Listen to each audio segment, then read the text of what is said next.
Muy buenas tardes, alumnos. Vamos a comenzar la clase de disnatremias e hipercalemia. Vamos a empezar con trastornos del sodio. A ver, primero lo que tienen que fijar acá es de que el trastorno electrolítico más frecuente en la práctica médica hospitalaria justamente son las hiponatremias, ¿ok? Y de las hiponatremias, fíjense que de forma práctica esto se puede diferenciar en dos posibles causas, una en la que hay una disminución real del sodio, o sea, el sodio corporal total está depletado, o la otra que de lejos es la causa más frecuente es cuando hay un exceso de agua en relación al sodio, ¿ok? O sea, propiamente al fin de cuentas el sodio se diluye en el plasma. Si vamos a hablar del sodio, necesariamente tenemos que hablar del agua, puesto que los trastornos del agua se expresan en cuanto a la anatremia, y por eso es de que es importante recordar cuánto tenemos de agua transcelular, plasmática, intersticial, celular, que todo esto ya ha sido medido por indicadores de estudio en fisiología, y también recordar cuánto es la distribución de agua corporal total, ¿no? En un infante, mínimo una gran concentración. Luego ya en una persona adulta, tanto en el hombre como en la mujer, a veces solemos decir solo 60% de manera referencial, pero en realidad sí hay una diferenciación, 60% aproximadamente en el adulto varón y en la mujer 55%, ¿ok? Y esto acá, fíjense que va a variar incluso en la persona anciana, en el varón va a ser 50% y en la mujer 45%. O sea, en el tiempo propiamente vamos perdiendo agua, nos vamos secando al fin de cuentas. Entonces, si vamos a hablar del agua, hay que hablar del balance hidrosalino, siempre la diferencia entre ingresos y egresos, podemos estimarlo en cuanto es ingresos, la suma de lo que se procede de la dieta, de 1500 alimentos, aunque sean sólidos, siempre tiene una concentración de agua, la producción de agua a nivel celular, que se le llama agua metabólica propio del ciclo de Krebs, y al final todo esto, miren, 2600 que debería ser lo mismo que lo que se pierde, ya sea en orina, perspiración, a nivel de heces, y al final el balance debería ser neutro, ¿no? O cercano a ello.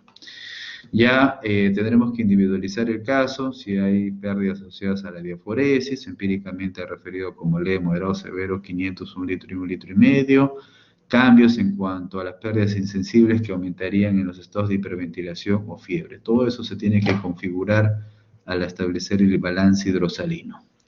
Muy bien, empezando con la hiponatremia, entonces valor referencial sodio menos de 135, ¿ok? Alguna literatura 136.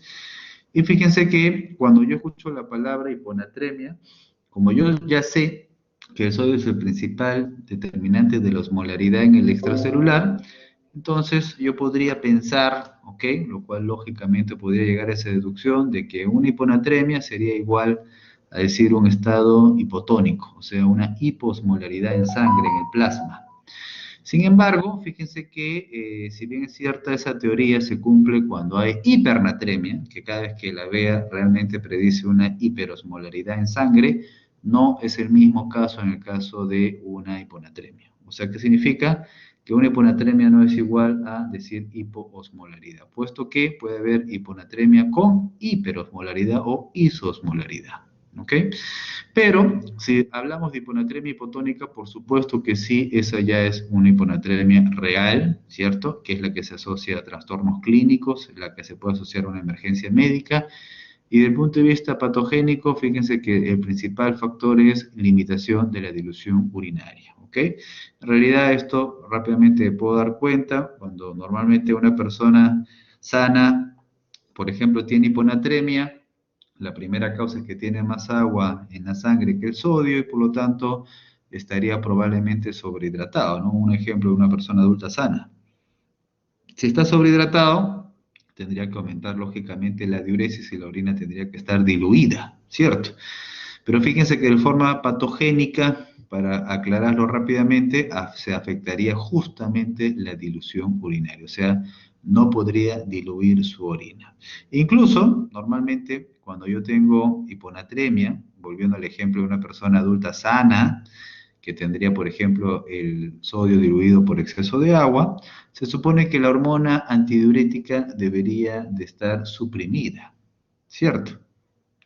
Solamente en los estados de deshidratación aumentaría. Entonces, más bien en lo contrario, estaría suprimida. Pero fíjense que ya desde el punto de vista patológico, incluso se ve secreción de ADH a pesar de la hiposmolaridad. Por esa razón está comprometida la capacidad de dilución urinaria.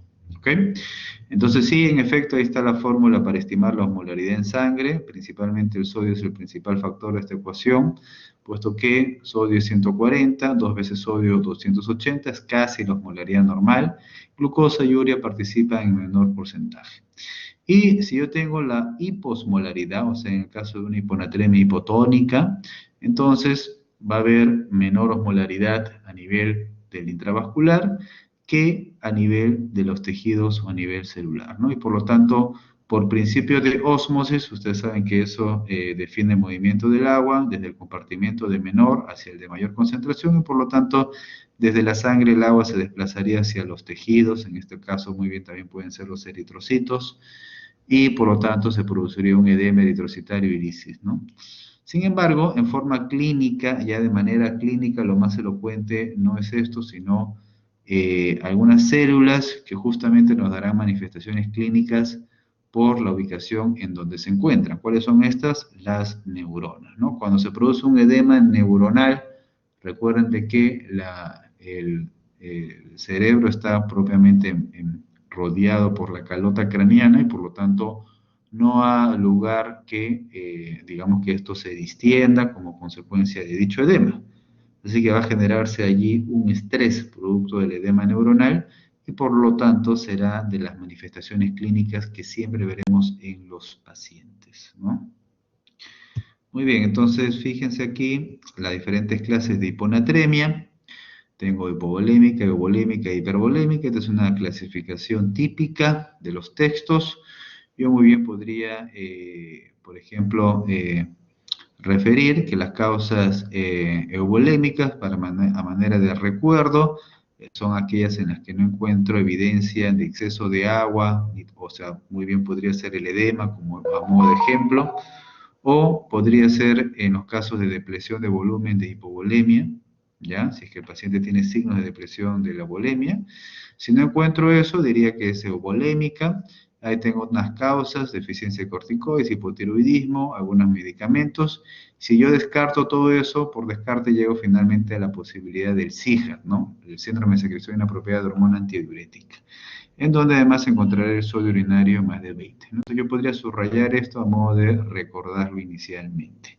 Las otras ya son más fáciles de deducir, puesto que si yo tengo la causa hipervolémica, significa que tengo más exceso de agua en relación al sodio.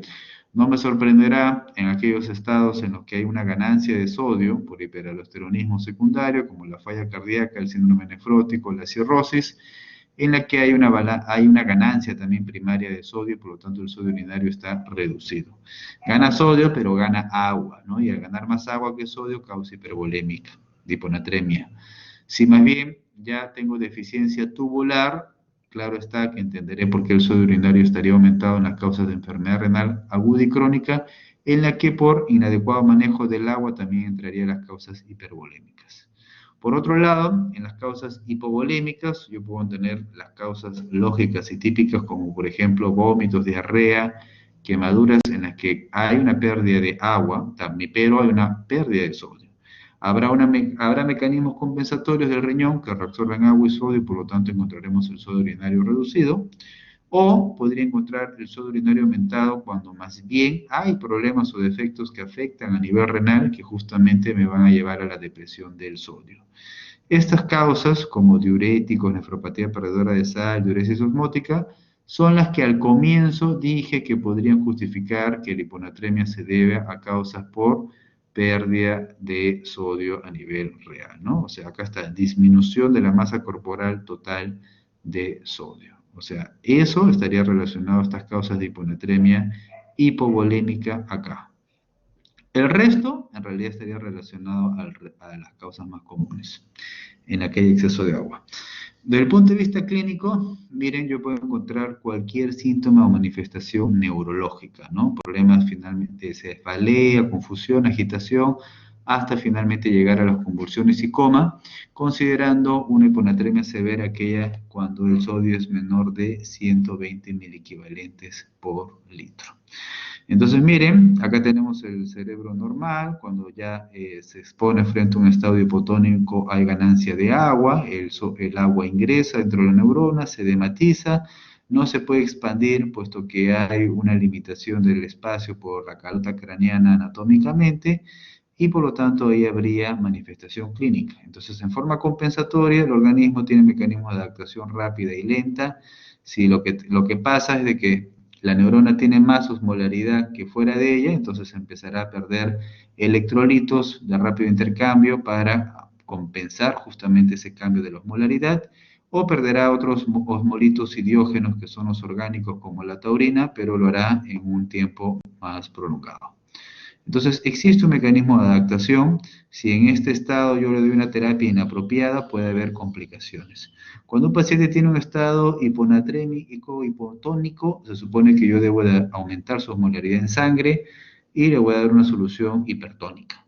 Entonces, si esa solución hipertónica se la administro demasiado rápido o le doy demasiada dosis, mucho volumen, mucha concentración, lo que yo voy a producir es el fenómeno opuesto. ¿Cuál sería el fenómeno opuesto? Que más bien frente a ese exceso de sodio por el aumento de la osmolaridad producto de la medicación, o sea, producto de esa solución hipertónica, yo estaría produciendo una deshidratación en estas neuronas. ¿Y eso cómo se le llama? Síndrome de desmielinización osmótica. Y peor aún, si era un cerebro que estaba en pleno mecanismo de adaptación. Entonces, una terapia inapropiada me lleva a complicaciones. Por eso es de que debo de saber cómo corregir un estado hipotónico. Entonces, estas son las recomendaciones del tratamiento en general. Si fuera hipotónico o perdón, si fuera hipovolémico, debo de repletar el volumen, solución salina isotónico. Si fuera hipervolémico edematoso, restringir el agua y evaluar obviamente la enfermedad de fondo, ya sea cirrosis o falla cardíaca. Y solamente administraré la solución hipertónica, que es la que estamos viendo acá, en esta condición. ¿Cuál?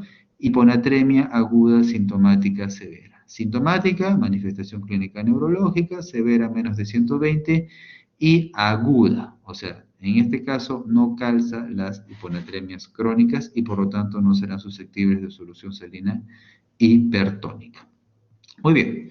Entonces, las recomendaciones de esta terapia es de que el primer día no se incremente más de 6.000 equivalentes por día, que controle la velocidad y el contenido, y ustedes tienen que preparar la solución salina hipertónica, ya eso en su práctica los tienen que demostrar, un cloruro de sodio que tiene 154.000 equivalentes en un litro, cada ampolla que tiene de cloruro de sodio al 20% del hipersodio tiene 68.000 equivalentes. Lo único que tienen que hacer son reglas de tres: sumar, restar, multiplicar, para que ustedes mismos produzcan su solución de 513.000 equivalentes, puesto que esto no se encuentra en nuestro mercado a nivel nacional. No disponemos de solución salina al 3%, ¿ok? Por eso es que ustedes tienen que trabajar con su solución salina al 0,9% y agregarle las ampollas de hipersodio. Ok, entonces luego ya cuando quiero hacer el manejo médico en sí, debo de utilizar esta fórmula, ¿ya? Que es una fórmula ya propuesta y publicada en el New England Journal of Medicine hace muchos años, el doctor Madías, que tiene ahí su grupo de fisiología y que se dedicó al estudio de trastornos hidroelectrolíticos y propuso esta fórmula que en realidad es muy exacta en cuanto a su predicción de cálculo y se utiliza hoy por hoy, ¿no? Entonces, ¿qué es lo que ustedes deben de calcular? El incremento de sodio. O sea, esta fórmula te estima cuánto se incrementaría sodio frente a esa solución hipertónica que vas a administrar. Por ejemplo, si yo digo que, bueno, la fórmula es el sodio infundir menos el sodio medido entre el agua corporal total más 1. Si yo digo de que el sodio infundir es la solución salina hipertónica al 3%, que es 513 mil equivalente por litro, y a eso le resto el sodio que estoy encontrando en un caso hipotético de un paciente, por ejemplo, que está con manifestación clínica neurológica, estupor, y el sodio está en 110, lo coloco allí, y luego calculo cuánto tiene de agua corporal total, ¿no? Si uno es una paciente mujer anciana, muy bien, tendré que multiplicar el peso, en este caso por 0,45, ya dijimos que el 45% de la mujer anciana es agua y más 1. ¿Cuánto me sale esto? 12,4. ¿Qué significa? Que por cada litro de cloruro de sodio al 3% que yo le infunda a ese paciente, se incrementarían 12.4 miliequivalentes de sodio. ¿Eso es lo que quiero lograr? La respuesta es no. ¿Por qué? Ya hemos dicho que el primer día no debe de aumentar más de 6 miliequivalentes litro. Hace muchos años las recomendaciones eran de 12, luego bajaron a 10, luego bajaron a 8. En realidad lo que se busca es que el paciente no se exponga a efectos adversos potenciales, que ya dijimos cuál es, el síndrome de desmineralización osmótica. Por eso es de que no más de 6. Además, ya les digo de que solo por hacer una corrección inicial de 4 miliequivalentes a 1 miliequivalente por hora, ya el paciente mejora significativamente su cuadro clínico neurológico. ¿Ok? Entonces, y la recomendación en efecto es esa, ¿no? Reponer en los casos de hiponatremia aguda sintomática severa 1 miliequivalente por hora en las siguientes 4 horas. Por eso es que yo inicialmente solamente hago reglas de 3, ¿ok? Si ya sé que administrándole ese volumen de 1 litro de cloruro de sodio del 3%, voy a aumentar 12.4, solamente estimaré cuánto requiero para aumentar solo 4 miliequivalentes y me sale de ese volumen me sale solo utilizaría 322. Como lo quiero administrar 1 miliequivalente por hora, lo divido entre 4 horas y al final tengo 80 mililitros hora, ¿no? Entonces, 80 mililitros hora por 4 horas, al final estaría corrigiendo 4 miliequivalentes en ese paciente. O sea, en otras palabras, de 110 pasaría a 114. Y luego, como hemos dicho que debo de reponer 6 miliequivalentes por día, me quedarían para reponer incluso 2 miliequivalentes más, o sea, 40 mililitros. Solo que esos 40 mililitros lo voy a administrar en las siguientes 20 horas que me faltan para completar el día. O sea, ya va a ser un volumen de infusión pequeño. Igual cumplo con no reponer más de 6 por día. Ok. Y en el caso de la hiponatremia crónica asintomática, la de cirróticos con falla cardíaca o enfermedad renal crónica, tengo que restringir fluidos, puedo calcular el exceso de agua. Hay unos diuréticos, todavía no se dispone en nuestro medio, los bactanes, que son más bien propiamente acuaréticos, favorecen la eliminación o la depuración de agua libre. No es como los diuréticos convencionales, que más bien tienen un efecto natriurético, ¿ok? Y también puedo favorecer mecanismos para favorecer la excreción de solutos. Ok, en el caso de la hipernatremia, también lo contrario, habrá un posible aumento primario de sodio, o más bien habrá déficit de agua, y de lejos la principal causa es déficit de agua. Cuando yo veo un paciente hipernatrémico, pienso que está deshidratado. Sodio en este caso más de 145 miliequivalentes por litro, en este caso ya lo habíamos dicho, sí predice un estado hipertónico. O sea, si yo veo hipernatremia, puedo presuponer que hay hiperosmolaridad. Acá puedo establecer por igual la clasificación según el grado de la volemia, y en el caso de las eubolémicas, fíjense que las causas pueden ser renales o extrarrenales, solo para recordar que en las renales está justamente la diabetes insípida, ¿no? Que ya deben de recordar y de reconocerla. Un paciente con diabetes insípida es un paciente que tiene poliuria, que tiene hipernatremia, ¿ok? Y obviamente está relacionado a alteraciones de la acción de la ADH, ¿cierto? Ya sea porque no se produce a nivel central o porque no actúa a nivel renal, causa nefrogénica. Entonces, poliuria e hipernatremia. Muy bien, de las causas hipervolémicas, miren, acá hay una ganancia real de sodio, como en los casos de administración exógena de sodio por el bicarbonato de sodio o algunas otras enfermedades. Esas causas hipervolémicas estarían representadas a esto, aumento primario de sodio. El resto sí está relacionado con déficit de agua, empezando por la diabetes insípida y por las causas hipovolémicas. Igual, causas renales, por eso el sodio urinario aumentado, o extrarrenales con el sodio urinario disminuido. Y en realidad, aquí están las típicas causas de deshidratación, diaforesis, quemadura, diarrea, vómito, fístula, etc. Todas las causas de deshidratación que me generan pérdida de agua, ¿ok? Y de sodio, pero más de agua que de sodio, me llevan a una hipernatremia, ¿ok? Eso es lo primero que pensaré. En el caso de las hiponatremias también vimos esto, pero es mucho más frecuente que se asocie a hipernatremia que a una hiponatremia en el contexto de una deshidratación. ¿Ok? Muy bien, el sodio urinario en este caso estará reducido, puesto que no me sorprende que, como mecanismo compensatorio, la persona reabsorba más agua y sodio. Y en cambio acá, el sodio urinario aumentado lo veremos acá a subrayar, por ejemplo, por el uso de diuréticos de asa. Si a ustedes se les pregunta qué efecto adverso electrolítico se asocia más al uso de un diurético de asa y les dan para marcar hiponatremia o hipernatremia, obviamente lo que tendrán que marcar es hipernatremia. Y si se preguntan por qué, porque ustedes podrían decir, doctor, pero es un natriurético y potente, ¿no debería perder más sodio? Bueno, la respuesta es que en efecto pierde sodio de forma potente, pero pierde más agua que sodio. O sea, la excreción de agua libre es mayor que la del sodio. Y por eso es que el diurético de asa, como la furosemida, hace perder más agua, se concentra el sodio y habrá hipernatremia. Por eso lo peor que podrían hacer frente a un paciente con hipernatremia en la que vean que está deshidratado es que darle furosemida. Ya, negligencia. Ok, acá las manifestaciones clínicas también serán neurológicas, convulsiones, el paciente si está deshidratado tendrá sed. Aquí, si se adopta un estado hipertónico, se pierde agua, sale el agua fuera de las neuronas. Y como hay un trastorno de ese tipo, el mecanismo de adaptación ahora consistirá en el cúmulo de electrolitos, ¿cierto? O a largo plazo de osmolitos orgánicos, ya lo habíamos dicho. Si yo le doy una terapia inapropiada, que en este caso sería lo opuesto, si está estado de sangre hipertónico, tendría que darle una solución hipotónica. Si le doy inadecuadamente, más bien podría producir lo que me puede producir algo hipotónico, un edema cerebral. Muy bien, entonces la hipernatremia va a depender de la causa. Si está depletado el volumen, tengo que hacer una reperfusión de volumen, ¿ok? Ya hemos dicho que la reposición inicial es de correcciones de 1 miliequivalente por hora, luego se le va reduciendo a 0,5, 0,3, 0,2, etcétera, y tengo que controlar la velocidad de la infusión. Muy bien, ¿tienen alguna pregunta sobre trastornos de sodio? A ver, pregunten.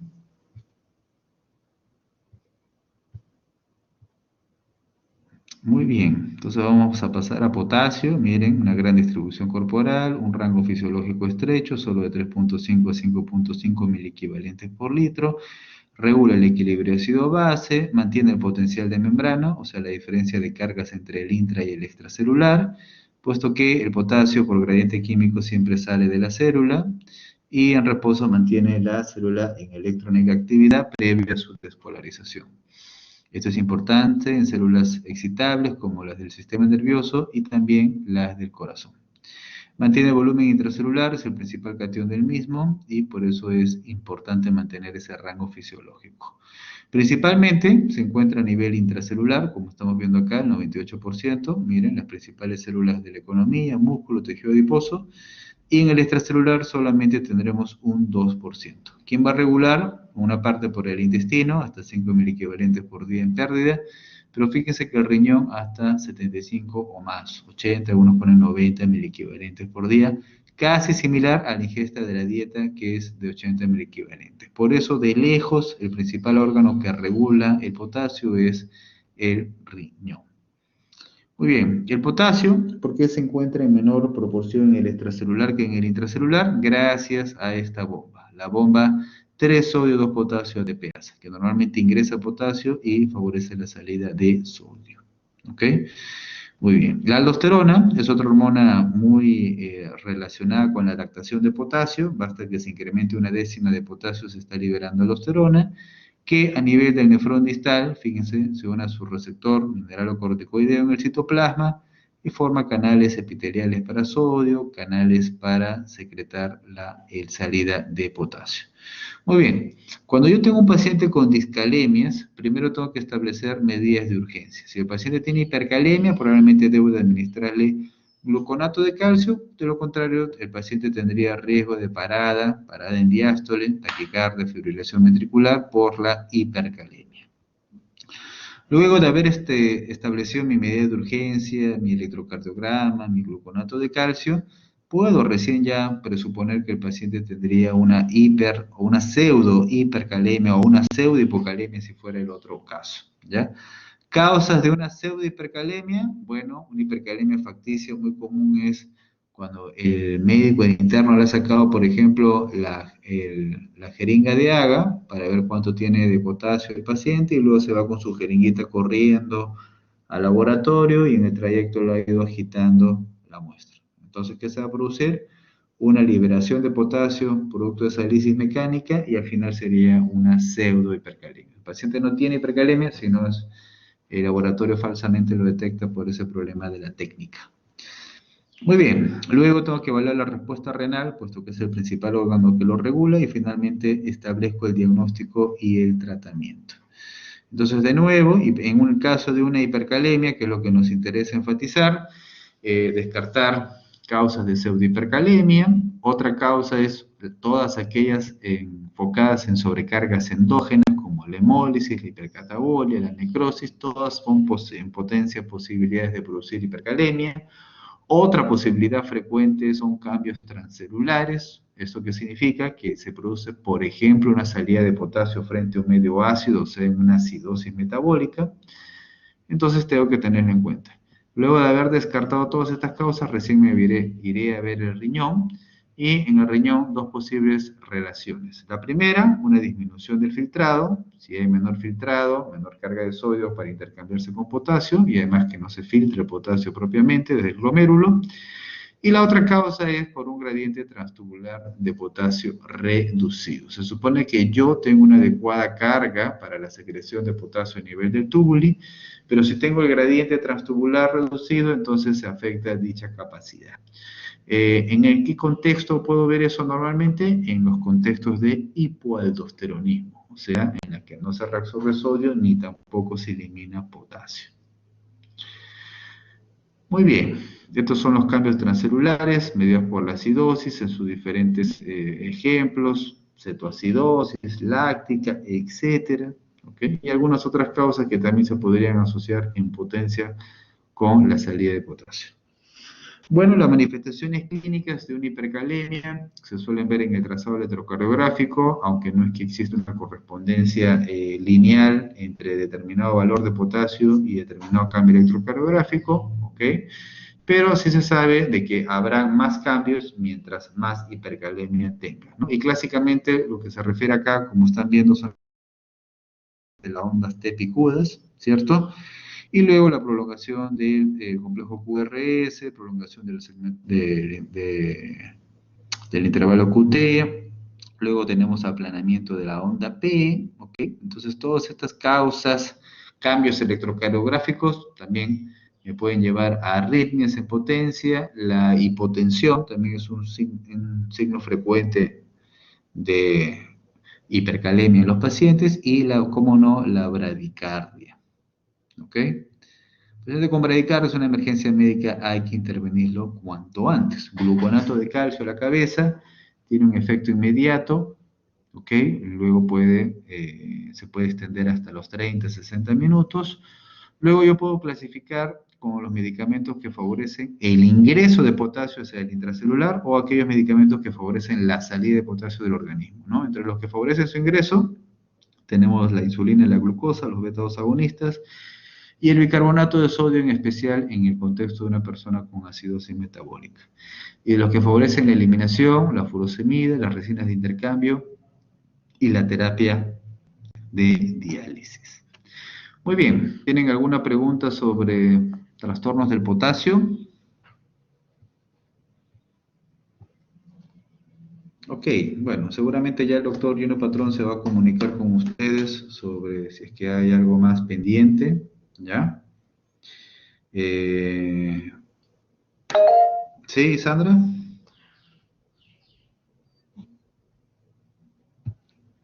Adelante. Doctor, una consulta. Dentro del tratamiento de la hipercalemia, menciona que parte de los que favorecen el ingreso está la insulina y la glucosa. Si se tratase de Sí. un paciente diabético que recibe como tratamiento de insulina, ¿cómo sería en ese caso? Ok, bueno, a ver, la insulina y la glucosa tienen acción independiente partiendo de la persona no diabética, ¿no? Cuando tú tienes glucosa administrada exógenamente, su cuerpo aumentará la síntesis endógena de insulina y por lo tanto favorecerá el ingreso de potasio. Si a eso le agregas la insulina exógena, con mayor razón. En el paciente diabético, lo único que va a cambiar es las proporciones.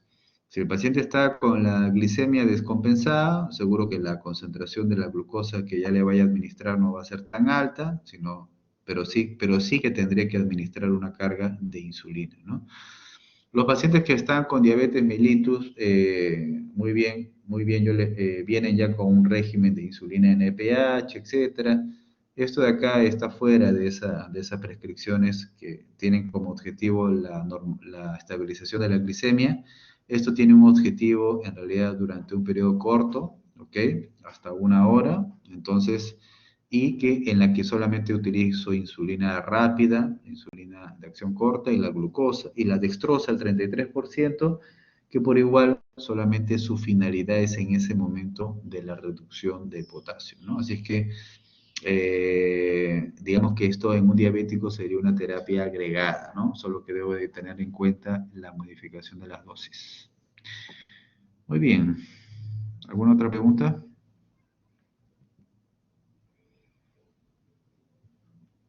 Ok, muy bien, eso sería todo. Tienen una clase pendiente, o creo que me ha hecho el doctor Patrón, ¿cierto?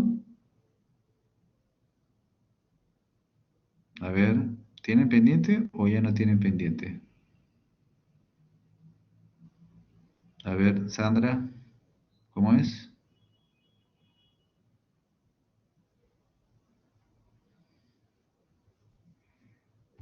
No sabe.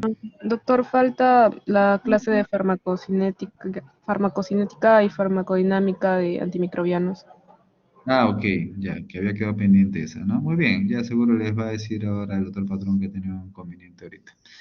Ok, muy bien, eso sería todo. De mi parte, hasta luego, cuídense y éxitos. Nos vemos.